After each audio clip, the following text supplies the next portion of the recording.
Hi friends, आपन को मो चैनल रे स्वागत। तो आज रे वीडियो रे आमे जानिबा कि कंप्यूटर रे जो 19 वोल्ट एडाप्टर थाए तारे कोन कोन कंपोनेंट्स लागि थाए जहा फल रे एसी करंट को डीसी करंट रे कन्वर्ट करे एवं बहुत किछि अछि तार भितरे। तो लेट्स वीडियो रे बने रहंतु। तो चैनल को प्रथम थर पई आस्थिले चैनल को सब्सक्राइब करंतु एंड लाइक शेयर करंतु।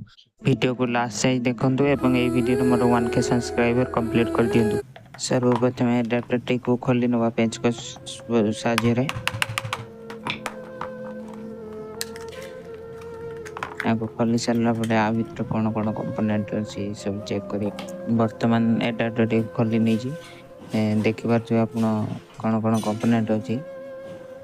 एटा कैपेसिटर से ट्रांसफार्मर कोयल कैपेसिटर एवं इत्यादि सामग्री सब रही ट्रांजिस्टर पीएफ कैपेसिटर आरि बहुत किछि अनेक अछि अनेक कंपोनेंट्स अछि। तो फ्रेंड्स को पार्ट 2 वीडियो रे आपको रिमूव करबा रिसोल्डरिंग करबा।